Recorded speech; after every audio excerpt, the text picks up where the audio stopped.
mubarakan alaihi kama yuhibbu rabbuna wa yardah, wa ashhadu an la ilaha illallah wahdahu la syarikalah, wa ashhadu anna Muhammadan abduhu wa rasuluh salawatu rabbi wa salamu alaihi wa ala alihi wa ashabihi wa man sara ala nahjihi wa istanna bi sunnatihi ila yaumiddin. Alhamdulillah, puji syukur kita haturkan kehadirat Allah. Dialah zat yang menyatukan hati para hambanya di atas iman. Semoga Allah subhanahu wa ta'ala mempertemukan kita di surganya kelak, sebagaimana Allah pertemukan kita di Masjid Manarul Ilmi siang ini.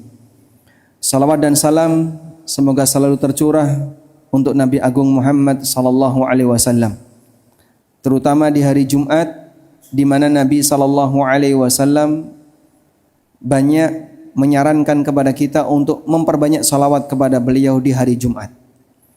Sehingga berkaitan dengan masalah salawat, ada waktu yang istimewa untuk bersalawat, namun tidak ada tempat yang lebih istimewa untuk salawat. Kita bisa bersalawat kepada Nabi SAW di semua penjuru dunia, di pelosok Yogyakarta, di tengah kota Purbalingga, dan di semua daerah yang lainnya. Kita bisa memberikan salawat untuk Nabi SAW. Namun di sana ada waktu yang istimewa agar kita memperbanyak salawat kepada beliau, yaitu ketika hari Jumat. Karena hari Jumat adalah Sayyidul Ayyam, dan kita memberikan salawat kepada Sayyidul Anam. Sayyidul Anam Rasulullah sallallahu alaihi wasallam.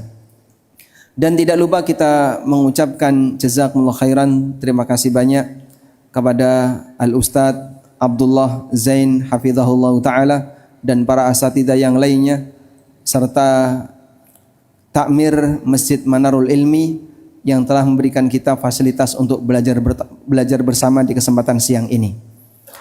Bayangan saya kajian ini ada di tempat expo, karena kan undangannya itu Expo Tunas Ilmu. Exponya mana? Tidak ada, karena di masjid. Exponya di mana? Oh, di bawah, di luar, di bawah, di depan. Belum buka ya? Dari pagi buka, sekarang tutup. Yang jaga kajian. Baik. Kita akan membahas satu tema yang tadi sudah disampaikan oleh pembawa acara, masuk surga melalui jalur bisnis. Yang pengusaha angkat tangan. 1, 2, 3, 4. Dikit ya. Baik. Karyawan, yang karyawan. Cuman beberapa, sisanya pengangguran. Pengusaha tidak, karyawan tidak, gimana? Yang ketiga ini apa, Pak? Pengangguran. Masya Allah. Ada yang bilang seperti ini, pengusaha yang sudah berada di kuadran 4, usahanya jalan, ownernya, kalau usahanya jalan, ownernya jalan-jalan tuh kayak penjual bakso keliling, penjual gorengan keliling. Nah itu, usahanya jalan, ownernya jalan-jalan. Seorang bisnismen yang sejati, yang sukses adalah usaha jalan, ownernya kajian. Nah, mudah-mudahan yang ada di sini kayak gitu ya. Usahanya jalan, pemiliknya kajian. Ya. Makanya ketika ditanya pengusaha, dia malu untuk ngangkat tangan ya. Tapi sebenarnya mereka adalah para pengusaha yang usahanya sudah dijalankan oleh tim dan pemiliknya kajian. Mungkin nggak kita bisa masuk surga melalui jalur bisnis? Pertanyaannya begini. Bisnis itu hukum asalnya apa, Bapak Ibu? Hukum asalnya mubah. Hukum asal bisnis adalah mubah. Bisakah sesuatu yang mubah ini kita jadikan sebagai alat ibadah? Bisa. Caranya bagaimana? Coba kita lihat sekarang. Apa definisi ibadah? Ada satu definisi yang mungkin sering dikutip oleh para ulama. Definisi yang disampaikan oleh Syekhul Islam Ibnu Taimiyah. Al-ibadatu hiya Ada yang bisa menyebutkan? Ibadah adalah ismun jami'un likulli ma yuhibbuhullah minal aqwal wal af'al adz-dzahirah wal batinah. Semua amal lahir maupun batin yang dicintai oleh Allah Subhanahu wa taala. Semua amalan lahir maupun batin yang dicintai oleh Allah. Bapak Ibu garis bawahi kalimat yang dicintai oleh Allah.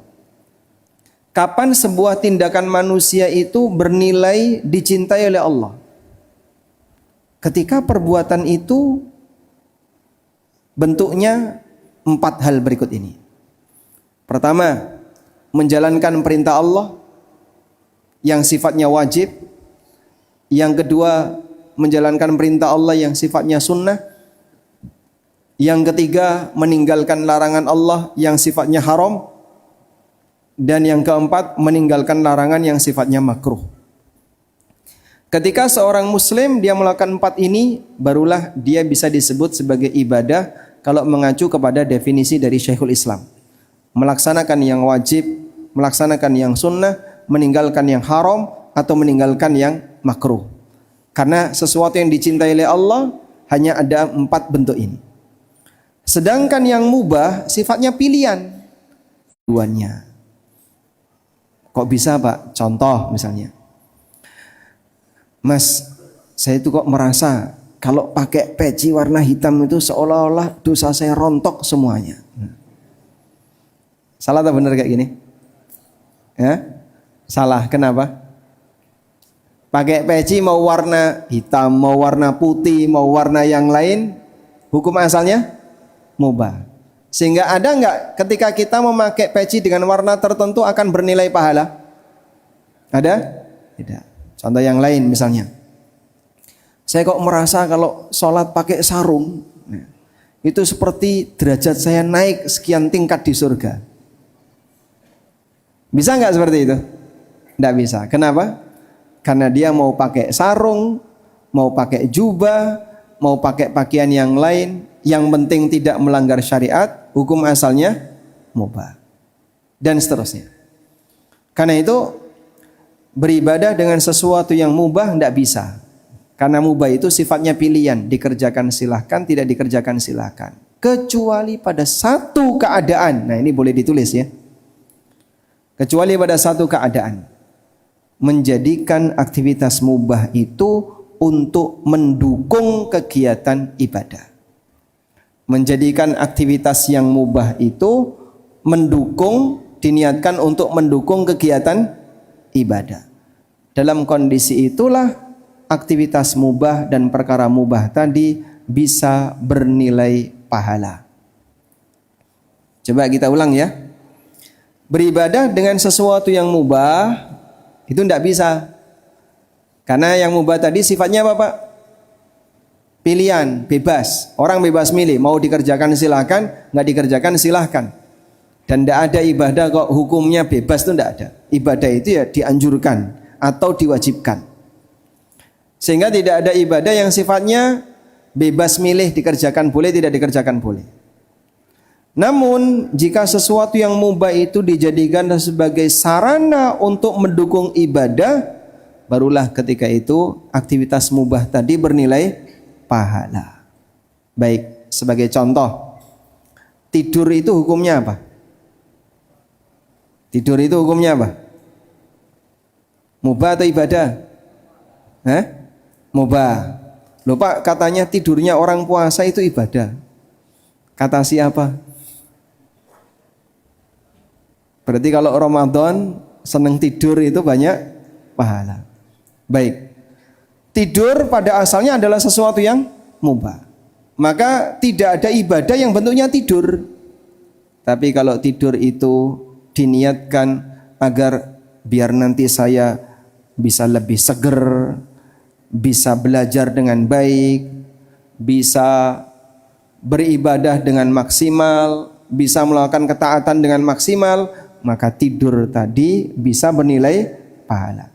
Ini sebagaimana yang pernah dikatakan oleh sahabat Mu'ad bin Jabal radhiyallahu anhu. Beliau pernah mengatakan, kuntu ahtasibu 'alallahi naumati kama ahtasibu 'alaihi qaumati. Dulu atau aku biasa memohon kepada Allah Subhanahu wa taala pahala dengan tidur yang aku kerjakan. Kuntu ahtasibu 'alallahi naumati. Aku mohon kepada Allah dengan tidur yang aku kerjakan agar berpahala. Kama ahtasibu 'alallahi qaumati. Sebagaimana aku mengharapkan pahala kepada Allah dari tahajud yang aku lakukan. Sehingga tidur yang diniatkan biar nanti bisa tahajud. Tidur yang diniatkan biar nanti bisa kajian, tidak ngantuk ketika ngaji. Tidur yang diniatkan biar nanti bisa salat, bisa qiyamul lail dan seterusnya. Insya Allah tidur seperti ini bernilai apa Pak? Ibadah. Makanya amal yang mubah pada asalnya tidak bisa jadi ibadah, namun dia bisa berpahala apabila diniatkan untuk mendukung kegiatan ibadah. Nah, kita kembali kepada bisnis sekarang. Berarti bisnis juga bisa seperti itu Pak? Bisa. Kembali kepada apakah bisnis yang dilakukan oleh seseorang itu diniatkan untuk mendukung kegiatan ibadah ataukah tidak ada niat sama sekali. Kalau hanya sebatas bisnis, orang kafir bisa jadi lebih sukses dibandingkan orang mukmin. Sehingga kalau hanya sebatas ukuran kesuksesan bisnis, mungkin non muslim bisa jadi lebih berhasil.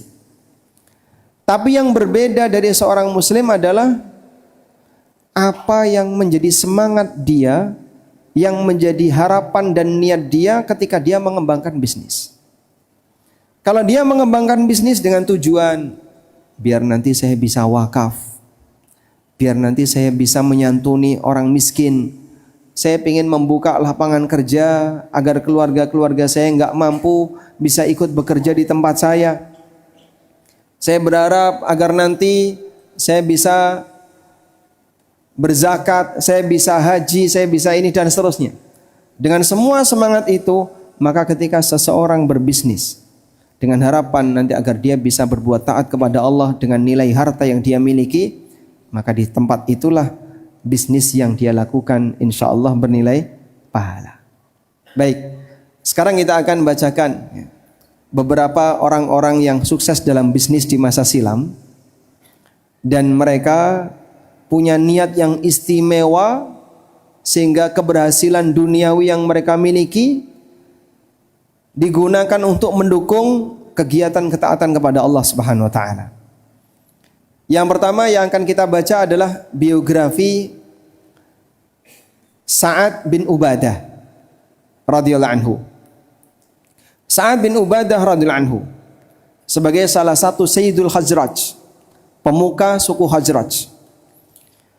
Beliau termasuk di antara peserta Baiat Aqabah dan memilih tinggal di dekat Rasulullah sallallahu alaihi wasallam. Beliau punya karakter sebagaimana leluhurnya, sangat dermawan. Ubadah bin Dulaim bin Harithah, salah satu di antara orang dermawan yang ada di Madinah ketika itu. Sampai dikatakan, man ahabba syahma wal lahma falyati utum Dulaim bin Harithah. Siapa yang ingin mendapatkan daging, datangi rumahnya Dulaim bin Harithah. Karena dia suka bagi-bagi makanan.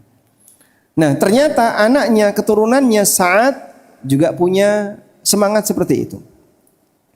Dilihatkan bahwasanya ketika Nabi SAW tiba di Madinah, setiap hari Sa'ad bin Ubadah mengirim adonan tepung dan makanan untuk keluarga Rasulullah SAW. Kadang mengirim adonan tepung, kadang mengirim daging, kadang mengirim susu untuk keluarga Rasulullah SAW. Dan ini bagian dari upaya yang dilakukan oleh Sa'ad agar beliau menjamin keberadaan makanan bagi Nabi SAW dan keluarganya. Ya, walaupun terkadang ketika dalam kondisi tertentu Nabi SAW tidak mendapatkan, mungkin ketika itu Sa'ad tidak ngasih atau karena faktor yang lain. Dan beliau pernah berdoa kepada Allah Subhanahu wa taala. Dalam doanya Sa'ad pernah memohon kepada Allah, Allahumma la yasluhunil qalil wa la asluhu alaih. Ya Allah, aku nggak layak jadi orang miskin dan aku nggak mau jadi orang miskin. Pernah berdoa kayak gitu, Pak? Ya? Mau ditiru, Pak? Ya Allah, aku nggak berhak jadi orang miskin. Utangmu banyak ya? Tapi saya pengen kaya. Kalau kaya mau ngapain? Ya pengen kaya. Berbeda dengan apa yang dialami oleh sahabat Sa'ad. Beliau dengan harapan besar ingin menjadi saudagar kaya, ingin menjadi seorang sahabat yang kaya, agar nanti bisa mencukupi kebutuhan kaum muslimin yang ada di sekitarnya.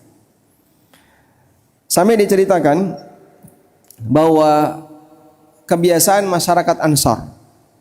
Jadi di Madinah ketika itu suasananya tidak sebagaimana di tempat kita, Pak ya. Orang kalau datang dari luar kota, tiba di Purbalingga, mau cari makan, tinggal mampir ke Seroto, tinggal mampir ke warung A, mampir ke warung B. Dulu tidak ada seperti itu, Pak. Ada banyak pilihan warung seperti sekarang.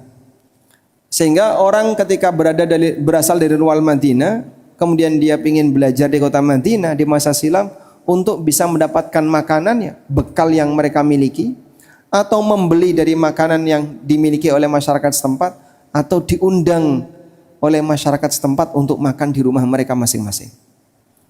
Diceritakan, kana rajulu minal ansar yantaliku ila darihi bil wahid minal muhajirin. Dulu orang Ansar mereka biasa menggandeng satu atau dua di kalangan masyarakat muhajirin yang datang ke kota Madinah untuk belajar Islam. Au bil itsnain au bis salasa, kadang bawa 2 orang, kadang bawa 3 orang, sesuai dengan kemampuannya. Wa kana Sa'ad bin Ubadah yantaliku bis 80, sementara Sa'ad bin Ubadah membawa 80 orang. Ayo 80 orang kita ke rumah, ditraktir makan malam semuanya. Seperti itu kebiasaan yang terjadi, yang dilakukan oleh Sa'ad bin Ubadah. Sehingga mereka adalah, atau beliau adalah salah satu di antara sahabat yang diberi oleh Allah kelonggaran rizki, namun beliau punya semangat bagaimana agar bisa memenuhi kebutuhan kaum muslimin, terutama para muhajirin, ashabus sufah yang mereka tinggal sementara di Madinah dalam keadaan mungkin mereka tidak punya bahan makanan.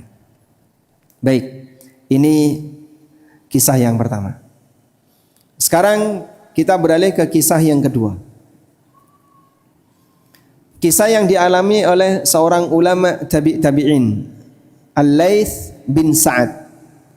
Al-Laits bin Sa'ad bin Abdurrahman Abul Harith, salah satu di antara ulama besar di Mesir, ahli fikih dan ahli hadis. Beliau lahir pada tahun 94 Hijriah, kurang lebih sezaman dengan Imam Malik bin Anas.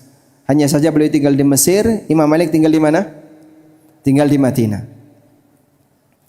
Al-Laits bin Sa'ad rahimahullah termasuk di antara ulama kibar, dan banyak sekali pujian yang diberikan oleh para ulama kepada Laits bin Sa'ad. Di antaranya Imam Asy-Syafi'i rahimahullah pernah memberikan pujian kepada Laits bin Sa'ad. Imam Syafi'i mengatakan, Al-Laitsu afqahu min Malikin illa anna ashabahu lam yakumu bihi. Al-Laits itu lebih faqih daripada Imam Malik, hanya saja muridnya tidak melestarikan pendapat-pendapatnya. Karena salah satu di antara faktor yang menimbulkan munculnya madhab adalah fatwa-fatwa dari ulama dilestarikan oleh murid-muridnya.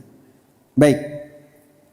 Dan masih banyak lagi pujian-pujian yang diberikan oleh para ulama terkait Imam Laits bin Sa'ad.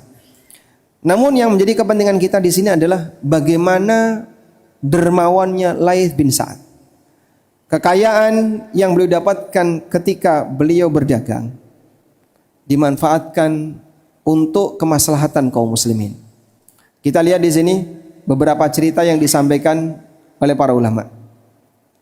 As-Safadi pernah menceritakan, wa kana Laits minal qurama'il ajwad. Laits termasuk di antara orang yang sangat dermawan. Wa yuqal, ada yang melaporkan, inna dakhlahu kana kulla sanatin khamsatu alaf. Pendapatan Laits setiap tahun 5.000 dinar, khamsata alafi dinarin, 5.000 dinar. 5.000 dinar itu berapa, Pak? 5 kali 4 berapa? 20. Kalau 4/4 kali 5 berarti berapa? 4/4 kali 5 21,25. Dah? Kali 1000 berarti 21,25 kilogram emas setahun. Itu pendapatan Laits bin Sa'ad. 21,25 kilogram emas. Emas kilo pinten, Pak? Wah, nek Lombok kula ngerti, Mas. Nek emas ora tau nyawang emas kilo. Sekarang emas 1 gram berapa? 2 juta. Sekarang katanya sudah mencapai 3 juta. Jadi kalau emas 21 kilo berarti berapa itu? Sekalikan sendiri 3 juta. Itulah pendapatan Laits bin Sa'ad. Wa kana yufarriquha fis silat wa ghairiha. Dan beliau hadiahkan kepada banyak orang, dibagi-bagikan. Ada yang dikasihkan kepada seorang ulama, ada yang dikasihkan kepada Imam Malik, ada yang dikasihkan kepada yang lainnya. Qutaibah Ad-Dainuri menceritakan, ini dalam keterangan yang lain. Kana Laits yastaghillu 20,000 dinarin. Laits itu pendapatannya 20.000 dinar fi kulli sanatin, setiap tahun. Berarti 4 kalinya tadi. Kalau tadi kan 21 kilo kali 4, 84 kilo emas, 84 kilogram emas tahun. 80 bagi 12 berapa, Mas? 6, sekitar 6 kilo. Kurang lebih 6 kilogram per bulan. Wa qala, tapi Imam Laits pernah mengatakan, ma wajabat alayya zakatun qat. Aku tidak pernah terkena kewajiban zakat. Loh, kemana Pak itu, Pak? Katanya beliau ulama, kaya. Tapi kenapa beliau tidak bayar zakat? Karena hartanya sudah habis di bawah nisab sebelum genap 1 haul, sebelum genap 1 tahun. Sebab zakat itu wajib apabila harta di atas nisab mengendap selama 1 tahun. Belum genap 1 tahun sudah di bawah nisab. Masya Allah, betapa banyak nilai yang beliau keluarkan. Nah, sekarang kita bisa lihat contoh pengeluaran yang diberikan oleh Laits. Mansur bin Ammar menceritakan, Ataitul Laitsa fa'atani alfa dinarin. Aku pernah mendatangi Imam Laits dan beliau memberikan kepadaku hadiah 1.000 dinar. 1.000 dinar itu berapa? 4 kilogram emas. Masya Allah. Seorang ahli ilmu diberi hadiah oleh Laits bin Sa'ad senilai 4 kilogram emas. Kalau diduitkan jadi berapa? Kurang lebih 12 M. Anggaplah 10 M sudah. Sekali ngasih ke orang lain, nih 10 M. Lalu beliau berpesan, sin bihadil hikmah allati atakallahu ta'ala. Tolong jaga ilmu yang telah Allah berikan kepadamu. Sehingga kamu sudah enggak usah kerja, kamu bisa mencukupi kebutuhan keluargamu dengan duit ini, ajarkan kepada yang lain, diberi nafkah oleh Laits sehingga dia bisa fokus untuk belajar dan mengajar kepada masyarakat. Juga diceritakan dalam riwayat yang lain, Harmalah menyebutkan, kana Laits bin Sa'ad yasilu malikan bimi'ati dinarin fi sana. Laits bin Sa'ad terbiasa memberikan hadiah kepada Imam Malik 100 dinar setahun. Fakataba Malikun ilaihi alayya dainun. Hingga suatu ketika Imam Malik menuliskan sebuah surat kepada Laits, aku punya utang.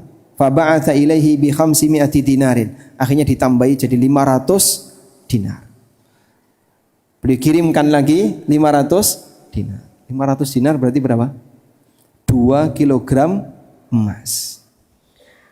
Sehingga subhanallah, mereka ketika memberikan uang gak perhitungan, sampai ukuran miliaran yang mungkin orang di zaman kita kayaknya gak normal ini orang. Tapi itu dilakukan oleh seorang ulama yang faqih, ahli hadis, dalam keadaan sadar karena beliau kaya bukan untuk kepentingan pribadi. Beliau mengembangkan bisnis dengan harapan bagaimana agar beliau bisa mensejahterakan yang lain, membantu kegiatan dakwah, membantu kegiatan sosial kemasyarakatan dan seterusnya. Baik. Sehingga dana-dana seperti itu sampai dikeluarkan dalam jumlah yang sangat besar. Inilah contoh manusia yang punya semangat. Bagaimana harta yang dia miliki bukan untuk kepentingan pribadi, tapi bagaimana untuk kepentingan yang lain. Sekarang kita beralih kepada kisah Abdullah bin Mubarak. Siapa yang tidak kenal dengan Abdullah bin Mubarak? Amirul Mukminin fil hadis. Salah seorang di antara ulama hadis yang bergelar Amirul Mukminin. Dan beliau juga terkenal sebagai pedagang yang berhasil. Hingga satu ketika Fudail bin Iyad mengkritik Abdullah bin Mubarak. Abdullah bin Mubarak punya satu buku judulnya Az-Zuhud. Buku yang membahas tentang masalah zuhud. Namun di saat yang sama beliau rahimahullah seorang pedagang yang sukses. Sampai dikritik oleh Fudail bin Iyad. Fudail mengatakan, kamu mengajak orang untuk zuhud, sampai menulis buku tentang zuhud. Tapi ternyata kebiasaan kamu justru banyak berdagang di pasar. Apa kata Abdullah bin Mubarak? Aku melakukan ini dengan harapan agar aku bisa memenuhi kebutuhan para talibul ilmi dan para ulama sehingga mereka tidak harus kesulitan untuk bekerja. Dipuji oleh Fudail betapa mulianya niat semacam ini. Masya Allah. Nah, dalam posisi itulah kemudian beliau banyak menggunakan hartanya untuk membantu kaum muslimin yang membutuhkan.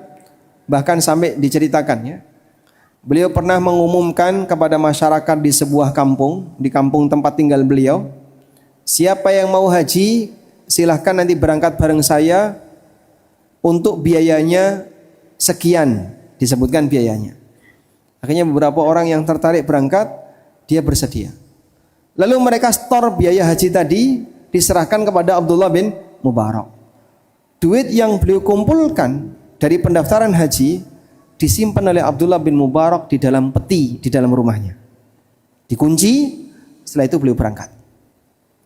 Selama di perjalanan, semua biaya yang dibutuhkan dari rombongan dicukupi oleh Abdullah bin Mubarak. Bahkan sampai ketika mereka pulang, dibelikan oleh-oleh dan semuanya diserahkan kepada para rombongan haji tadi. Begitu sampai di kampungnya, Abdullah bin Mubarak membuka peti tadi dan uang pendaftaran haji mereka dikembalikan satu-satu. Sehingga menghajikan masyarakat di kampungnya yang jumlahnya banyak sekali. Baik. Ini semuanya hanya bisa jadi cerita kalau sebatas kita dengerin atau kita baca, tapi kita tidak punya semangat yang sama seperti mereka. Nah terus Pak, kalau saya meniru kayak mereka nampaknya mustahil. Penghasilan saya kan pas-pasan. Ya sudah, minimal begini, apa yang bisa kamu jangkau ketika kau punya penghasilan? Ya setidaknya jadilah orang yang bisa membiayai diri sendiri dalam kegiatan belajar, dalam kegiatan menuntut ilmu. Coba sekarang saya tanya, di antara bapak-bapak yang anaknya tinggal di pesantren, angkat tangan. Cukup banyak ya. Baik. Yang sekarang anaknya sedang sekolah walaupun tidak di pesantren, lebih banyak lagi. Baik. Anda lebih senang mana? Ketika Anda belajar, anak Anda mendapatkan beasiswa dari sekolah atau dibiayai orang tua? Tolong dijawab dengan jujur ya. Sebagai orang tua yang anaknya tinggal di pesantren, Bapak lebih senang mana? Anaknya dapat beasiswa atau anaknya dibiayai orang tua?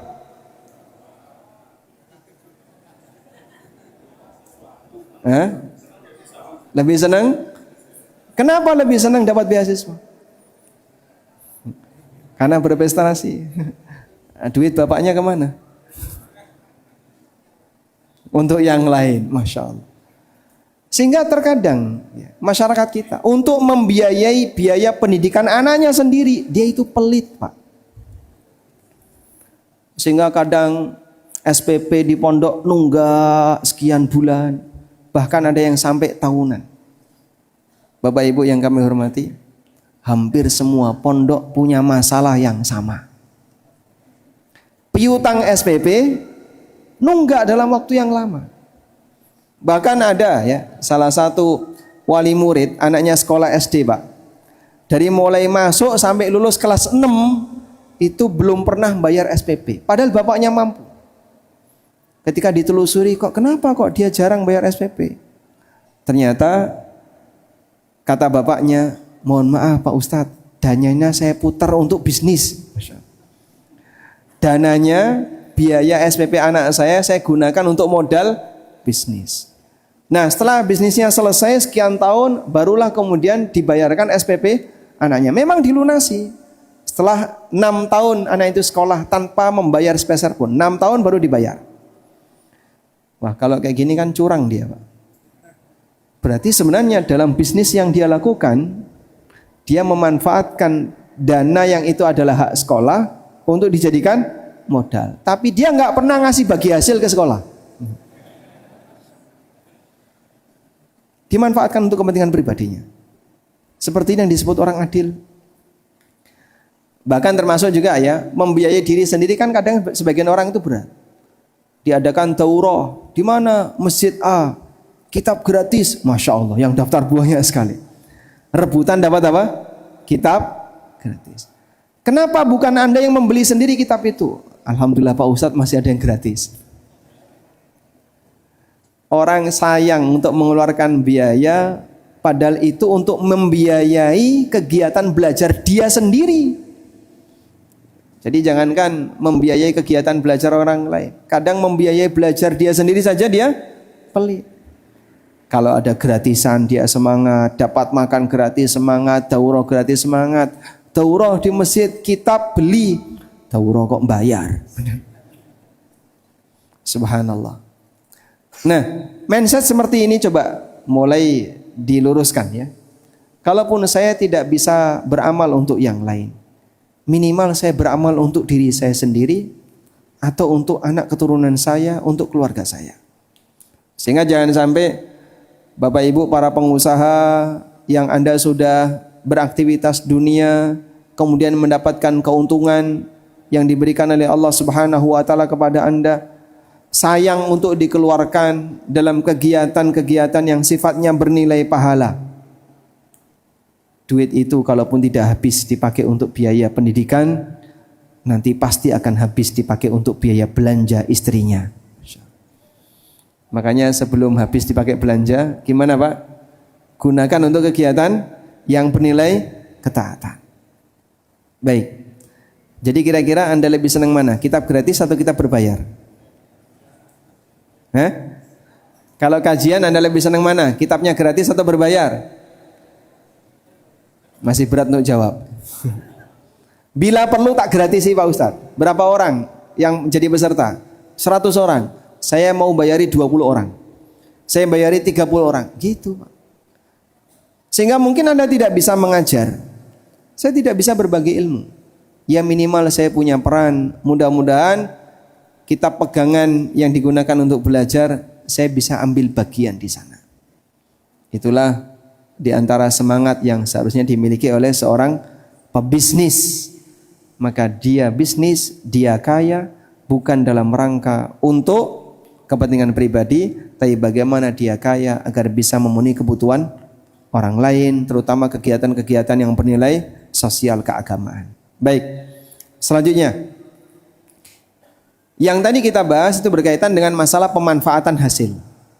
Berikutnya Ada satu celah yang mungkin bisa Bapak Ibu lakukan, terutama yang bapak-bapak ya. Ketika sedang melakukan praktek bisnis.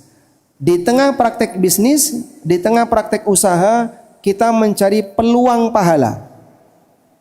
Caranya gimana, Pak? Kita lihat beberapa dalil berikut ini. Yang pertama, Allah Subhanahu wa taala pernah berfirman, "Rijalun la tulhihim tijaratun wala bai'un an dzikrillahi wa iqamis salati wa ita'iz zakah." Di antara sifat lelaki yang saleh, kata Allah, adalah lelaki-lelaki yang la tulhihim tijaratun, praktek perdagangan tidak melalaikan mereka. Wala bai'un, demikian pula praktek jual beli tidak melalaikan mereka. An dzikrillahi wa iqamis salati wa ita'iz zakah. Dari zikrullah, mengerjakan salat dan menunaikan zakat. Lelaki yang saleh adalah lelaki yang di mana praktek perdagangan, praktek jual beli tidak melalaikan mereka dari kegiatan salat, dari zikrullah dan menunaikan zakat. Seperti apa, Pak, orang yang disifati oleh Allah dengan sifat kayak gini? Diceritakan dalam riwayat yang disebutkan oleh Al-Hafidz Ibnu Katsir dari Abdullah bin Mas'ud radhiyallahu anhu, bahwa satu ketika Abdullah bin Mas'ud melakukan perjalanan menuju masjid. Thumma ra'a qauman min ahli suq haitsu nudiya bis salah taraku bay'atihim wa nahadu ila salah. Nah, pada saat beliau melewati pasar atau melewati para pedagang, begitu terdengar kumandang azan, mereka langsung tinggalkan barang dagangannya, bangkit dan menuju salat. Lalu kata Ibnu Mas'ud, haula'i minal ladzina dzakarahullah fi kitabihi. Itulah orang yang dipuji oleh Allah dalam kitabnya, rijalun la tulhihim tijaratun wala bai'un an dzikrillahi wa iqamis salati wa ita'iz zakah. Manusia yang di mana praktek perdagangan tidak melalaikan mereka dari zikrullah dan menegakkan salat. Sampai sebagian di antara sahabat, sebenarnya beliau tidak punya minat untuk berdagang. Tidak punya minat untuk berdagang. Cuman satu ketika beliau berdagang. Saat beliau berdagang, ditanya sama orang, kok tumben jualan? Coba misalnya ya, Ustadz siapa yang menjadi idola bapak-bapak sekalian? Misalnya Ustadz Abdullah atau Ustadz Zaid. Tiba-tiba beliau dagang bakso misalnya di depan masjid. Terlihat aneh enggak? Mungkin terlihat aneh ya. Loh, kok Ustadz jualan bakso? Mungkin akan terlihat aneh. Akhirnya banyak yang selfie, minta foto. Baik. Ada sebagian sahabat yang beliau tidak punya minat untuk berdagang, untuk berbisnis, tapi satu ketika beliau menggelar dagangan. Ketika ditanya, kok tumben berdagang? Lalu beliau menyampaikan, sebenarnya saya tidak punya selera untuk berdagang. Cuman saya ingin mendapatkan pujian dari Allah. Begitu masuk waktu sholat, tak tinggal ini, saya berangkat sholat. Biar masuk kategori rijalun la tulhihim tijaratun wala bai'un an dzikrillahi wa iqamis shalah. Maka mungkin ya sesekali ASN ya, kepala kantor, kepala dinas yang gajinya kayaknya di atas rata-rata ya. Mungkin kalau dia berdagang rasanya aneh. Tapi sengaja bikin buka dagangan, buka lapak, begitu terdengar suara adzan langsung ditinggalkan barangnya, sholat. Kone hilang, nggak apa-apa. Niat saya biar mendapatkan pujian dari Allah Subhanahu wa taala. Nah, ini salah satu celah ya, di mana seorang pedagang dalam praktek bisnis bisa mendapatkan pujian dari Allah Subhanahu wa taala. Baik. Sekarang kita akan beralih ke celah yang lain. Mungkin enggak seorang pedagang bisa mendapatkan pujian dari Allah Subhanahu wa taala dengan praktek dagangnya. Celah yang lain yang bisa dia dapatkan adalah melakukan yang namanya iqalah. Melakukan yang namanya praktek iqalah. Iqalah itu apa sih, Pak? Jadi pembatalan akad itu ada dua. Pembatalan akad yang punya alasan Ini diatur dalam hak khiyar. Diatur dalam mana? Dalam hak khiyar. Ada khiyar aib, ada khiyar syarat, ada khiyar ghaben, ada khiyar majlis. Mungkin sebagian di antara jamaah sudah pernah belajar tentang hak khiyar. Hak pilih antara melanjutkan atau membatalkan transaksi.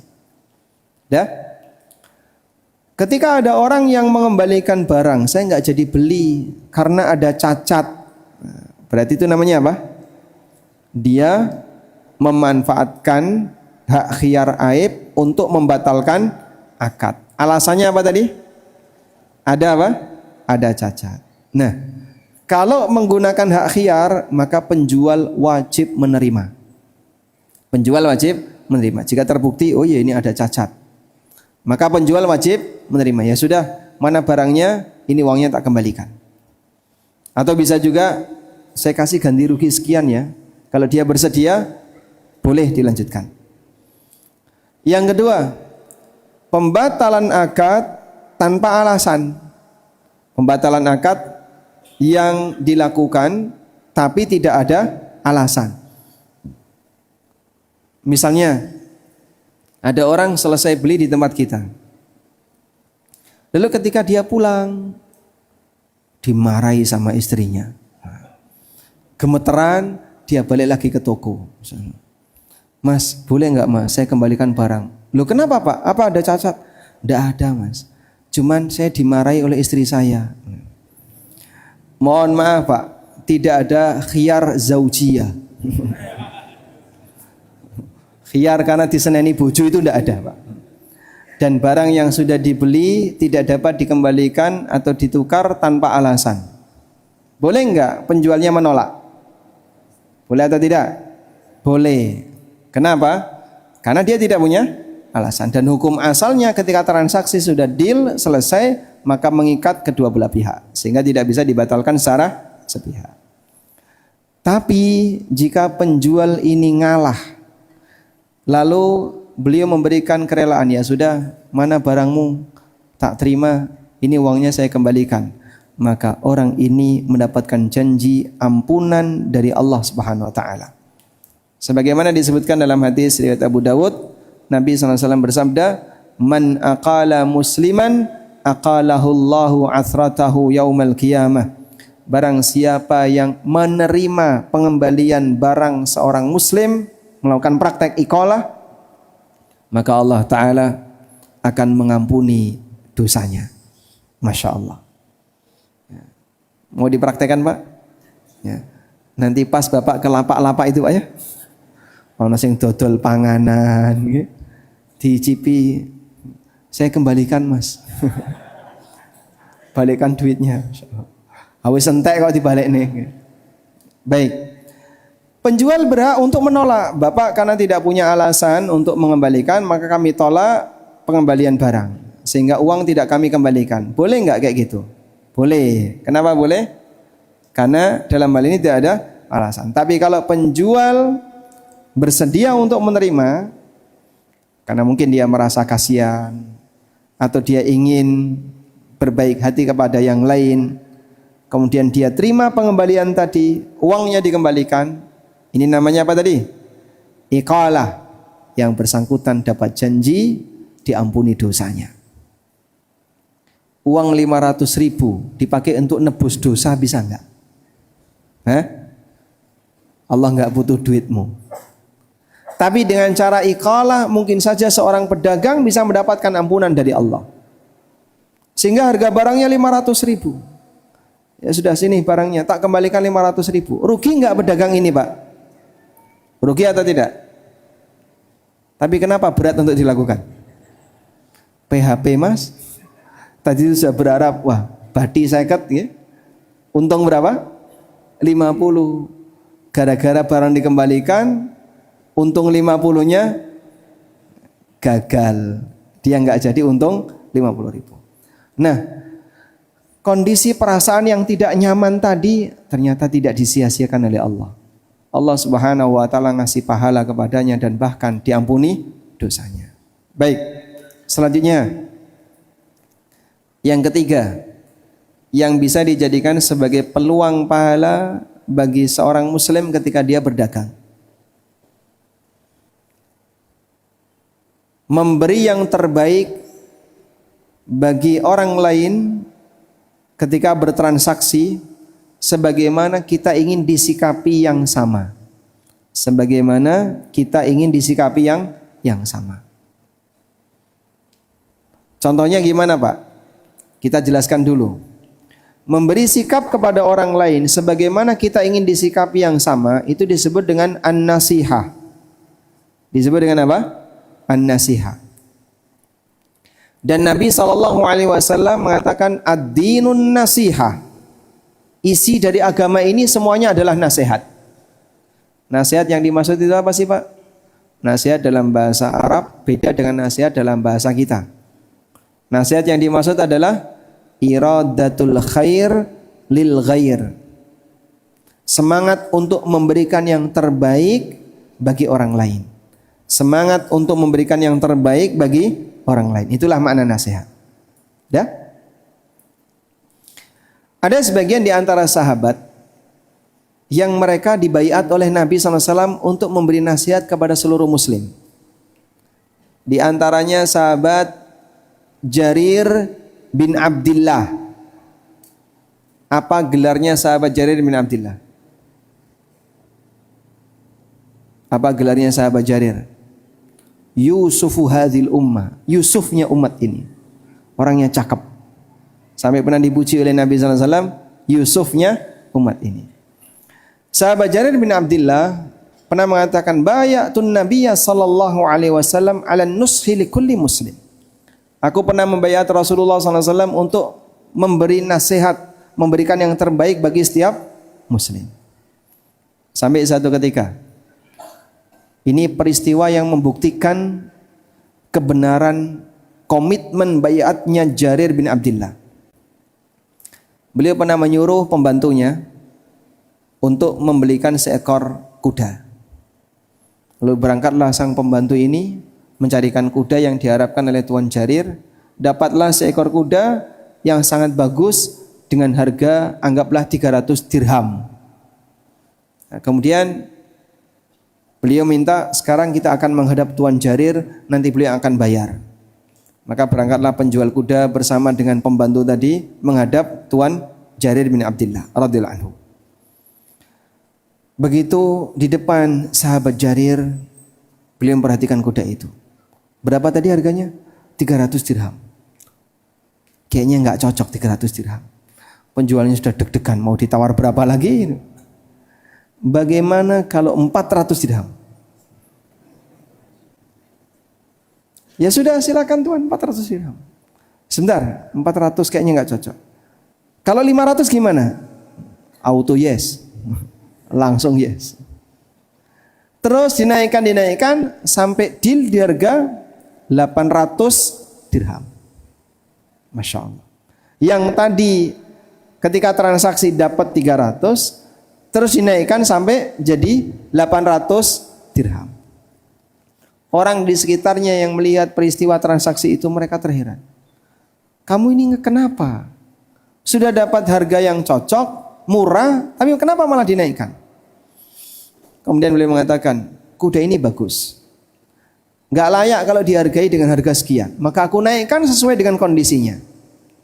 Karena aku pernah membaiat Rasulullah SAW ala nushi li kulli muslim, untuk memberikan yang terbaik bagi setiap muslim. Baik, Bapak kalau ketemu seperti itu gimana Pak? Ada orang jual barang, gak ngerti harga, dia jual murah. Terus Bapak ketemu mau beli itu, kira-kira gimana Pak? Memberitahu atau menawar ulang? Wes murah, saya etok-etok ngenyang. Pinten Pak? 2 juta. Mosok kau ini 2 juta? Siji lah. Padahal di kota bisa laku 5 juta. Cuman karena orang yang nggak tahu, ditawar di bawah penawaran yang tadi disampaikan. 2 juta itu sudah murah sekali. Dia mencoba untuk nawar. Udahlah 1 juta. Deal di harga 1,5. Andai kan ketemu seperti itu, orang di zaman sekarang tak borong semuanya Pak. Sing dodol ya melu tak borong. Baik. Kita tidak punya semangat sebagaimana orang masa silam ketika mereka bertransaksi. Sehingga ketika ada peluang-peluang seperti itu, kalau orang yang nggak tahu, kita manfaatkan ketidaktahuan orang. Ini ada orang Jakarta punya tanah di Purbalingga, di tengah kota, cuman nggak tahu infonya, ditelepon, mau dijual nggak? Dijual, per meter berapa? Dulu saya beli itu 100.000, 200 nggak apa-apa lah. Mas, seneng udah, Masya Allah. 150 itu masih tegona 150 ya. Tanah Anda ini di pelosok loh ya. 150. Bayangan dia, Masya Allah, ini kalau deal berhasil, sekarang di sini sudah 2 juta per meter. Ketemu seperti itu, memberitahu atau diam saja? Memberitahu atau diam saja? Diam. Kenapa diam? Jangan sampai dia tahu kalau harganya. Nah, sikap nasihat itu nggak kayak gitu. Andaikan Anda jadi dia, mau nggak diperlakukan seperti itu? Kalau nggak mau, maka jangan memperlakukan orang lain seperti itu. Dan ini dijadikan oleh Nabi SAW sebagai syarat pembenar iman. Beliau mengatakan, la yu'minu ahadukum hatta yuhibba li akhihi ma yuhibbu li nafsi. Kalian tidak akan beriman sampai kalian senang untuk kalian senang untuk menyikapi yang baik kepada orang lain sebagaimana dia senang disikapi yang sama. Sehingga kita jadikan saat bermuamalah, ketika Anda bermuamalah dengan siapapun, bayangkan Anda menjadi lawan transaksi. Sehingga kalau Bapak sebagai pembeli, bayangkan Bapak sebagai penjual. Ketika Bapak menjadi penjual, bayangkan Bapak sebagai pembeli. Agar kita memberikan yang terbaik bagi yang lain. Beli mendoan. Pinten sedoso. Ya. Buka dompet. Ada 4 lembar 10.000. 10.000 baru, 10.000 agak usang, 10.000 lecek sekali, 10.000 sobek-sobek. Yang sampean kasihkan yang mana? Yang sobek. Kenapa enggak yang baru? Itu kalau yang jual ngerti, dia berharap dikasih yang mana, Pak? Ini saya masih nganyar. Eman nih Mas. Subhanallah. Tapi pelitnya orang, Masya Allah, Pak. Dia akan memberikan yang paling jelek. 10.000 yang baru sama yang sobek harganya sama atau beda? Nilainya rasa cintanya beda. Baik. Itulah kita, Pak. Makanya kalau Anda bermuamalah dengan orang lain, belajar untuk berlapang dada, mengalah, kemudian bagaimana kita memberikan yang terbaik bagi orang lain, termasuk di antara peluang yang bisa mendatangkan pahala. Baik. Setidaknya satu, hindari apa yang dicela oleh Allah dalam Al-Quran. Contohnya apa?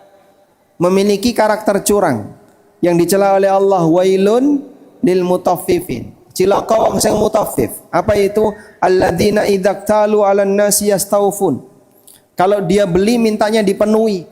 Wa idza kaluhum aw wazanuhum yukhsirun. Tapi kalau dia menjual sukanya mengurangi. Alhamdulillah saya enggak termasuk seperti itu. Buktikan sekarang. Bapak kalau beli gorengan, Bapak enggak ya, Ibu sekarang. Ibu-ibu kalau beli gorengan, sing dipilih sing pundi? Diorek-orek itu. Berapa senti selisih gorengan gede sama gorengan cilik? Berapa senti, Pak? Tapi Masya Allah, mata itu bisa jeli melihat selisih sekian mili antara tahu gede, tahu cilik. Diwadahi yang gede-gede sama tahu nget-ngetan, Pak. Iki tahun wingi diinget ditumpuki karo gelpung. Kita kan kayak gitu, Pak ya. Jadi beli bensin eceran. Ketinggiannya kan cuman selisih di leher nih ya. Mata itu bisa tahu, Pak. Selisih sekian mili ini lebih banyak daripada sebelahnya. Itulah contoh karakter kalau beli pengennya gimana, Pak? Dipenuhi. Tapi nek dodolan nek iso ya sing payu dhisik sing elek-elek, gitu. Yang laku duluan, yang kira-kira reject dan seterusnya. Itulah kita, Pak. Maka coba seperti ini diubah ya. Sehingga kita berikan yang terbaik bagi orang lain. Belajar untuk menjadi manusia yang berusaha memberikan yang terbaik bagi kaum muslimin dalam praktek muamalah. Memang berat. Kerugian tidak seberapa, cuman masalah pelit, semangat pelit dalam batin itulah yang membuat orang jadi terlalu perhitungan. Ya model tadi Pak, tuku mendoan tapi selisih 2 mili kelihatan itu loh. Gorengan segitiga karo kotak itu gede mana Pak? Gue pilih yang kotak lebih gede. Masya Allah, wallahu ta'ala. Baik, mungkin itu yang bisa kita sampaikan. Semoga bisa menjadi pengantar yang bermanfaat. Wassallallahu ala nabiyyina Muhammadin wa ala alihi wa sahbihi wasallam. Ya? Mana?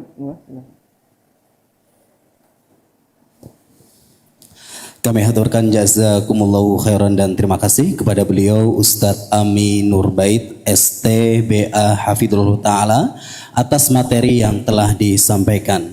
Semoga Allah Subhanahu wa Ta'ala senantiasa memberikan keberkahan ilmu kepada beliau dan juga keberkahan dalam kehidupan beliau dan tentunya bagi kita semua.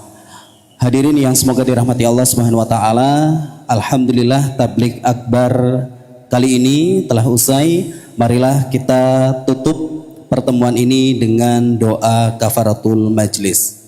Subhanakallahumma wa bihamdika asyhadu an la ilaha illa anta astaghfiruka wa atubu ilaik. Wassalamualaikum warahmatullahi wabarakatuh. Waalaikumsalam warahmatullahi wabarakatuh.